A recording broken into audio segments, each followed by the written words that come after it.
The day everything changed began with a simple knock on my bedroom door.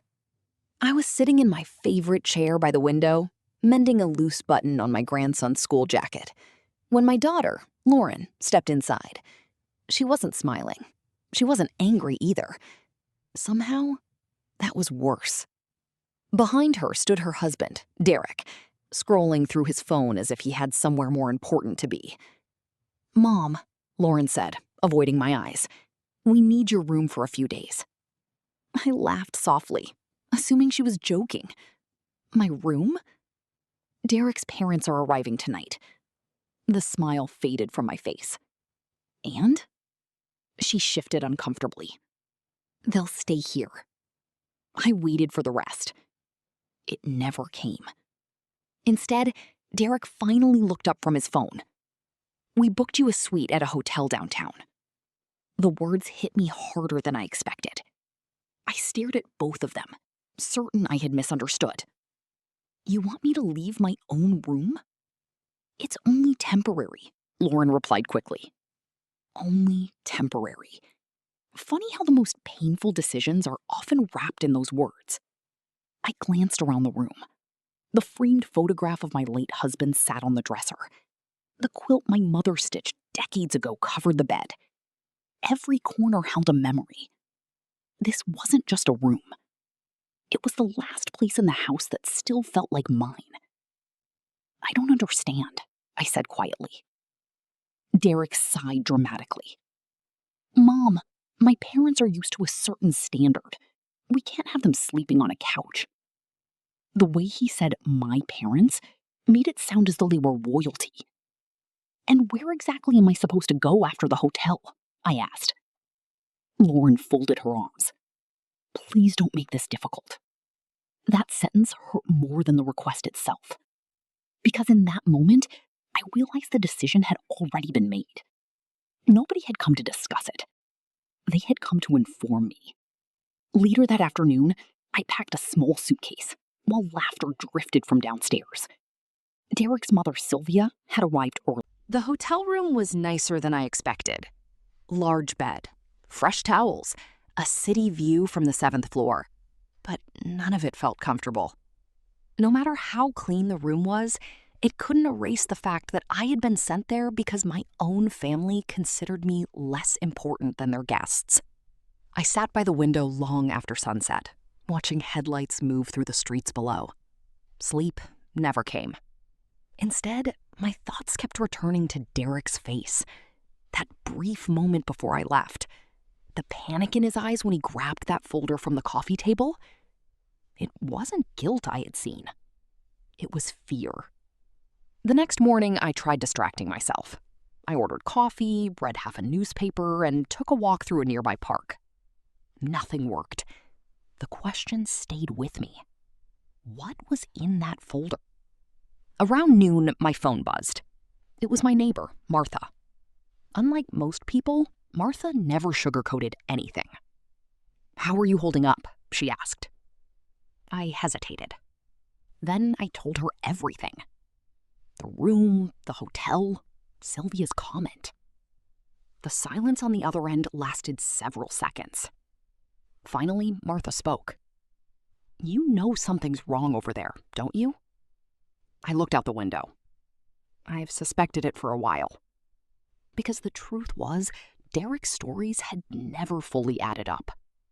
Over the past 2 years, he had talked endlessly about his growing construction company. New contracts, new investors, new opportunities. Yet somehow money always seemed tight. Bills appeared unexpectedly. Loans were constantly being refinanced. Excuses arrived faster than explanations. I had spent nearly 20 years managing accounts for my late husband's business. Numbers leave footprints, and Derek's footprints never matched the path he described. That evening, another message arrived from Lauren. "Please don't come home before Sunday. Derek's parents need privacy." No, how are you? No, are you okay? Just instructions. I stared at the screen for several minutes before putting the phone down. I stared at the document for nearly a minute before reading it again. Then again, the signature at the bottom belonged to me. At least, it looked like mine. My name was printed clearly beneath it. But I had never signed that document. A cold sensation traveled down my spine. The paper authorized a personal guarantee connected to one of Derek's business loans. If his company failed to meet certain obligations, the bank could potentially come after the guarantor. Me. My hands trembled as I flipped through the remaining pages. There were references to loans I had never heard about. Credit lines I had never approved. Financial commitments that somehow carried my name. I wasn't a lawyer, but I knew enough to understand one thing. Something was very wrong. I immediately called Martha. When she heard what I'd found, her voice became unusually serious. You need professional advice. The next morning, I scheduled a meeting with an attorney named Rebecca Sloan, a woman who had handled my husband's estate years earlier. After reviewing the document, I listened to Lauren's voicemail twice before calling her back. She answered on the first ring. Mom? Her voice sounded different.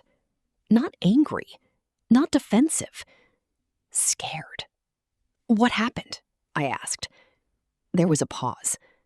Then she whispered, Someone came to the house. My stomach tightened. Who? 2 men from the bank and an... The following week felt strangely quiet. Not peaceful, just quiet, in the way a storm feels after it has already passed through and left damage behind. Derek's company was no longer operating normally. Several accounts had been frozen pending review. Contracts were being suspended. Investors who once returned his calls within minutes had suddenly become impossible to reach. The confidence he wore like armor was beginning to crack. Then came the final blow. A former business associate stepped forward with records that contradicted years of Derek's claims. Emails surfaced, payment history surfaced, documents surfaced. One by one, the stories Derek had built his reputation on started falling apart. Not because anyone was attacking him, because the truth no longer had anywhere to hide. Lauren called me almost every day. At first, she talked about lawyers, meetings, and financial problems. But gradually, the conversations changed. For the first time in years, we talked about us, about her father, about the sacrifices she had forgotten, about the resentment she carried without understanding why. One afternoon, she arrived at my hotel again. This time, she wasn't looking for... 3 years passed faster than I expected. The headlines never came. There were no dramatic arrests, no television cameras parked outside anyone's house. Real consequences rarely look like that. Instead, they arrive quietly. Derek eventually lost the business he had spent years building. Investigations uncovered enough irregularities to destroy trust.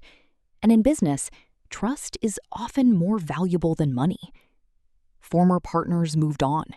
Clients chose other companies. Opportunities stopped knocking. The collapse wasn't sudden. It was slow. The same way a house settles after its foundation weakens. Lauren divorced him 18 months later. Not because of the financial troubles alone. Because once the illusion disappeared, she realized how much of her life had been spent defending someone who never truly protected her. For a while, she blamed herself for everything. I understood why. Regret has a way of rewriting the past until every mistake feels bigger than it was. But healing requires honesty, not punishment. And eventually, she learned the difference. Noah grew taller every year. The little boy who once whispered, Grandma, don't cry, became a thoughtful young man who noticed things most people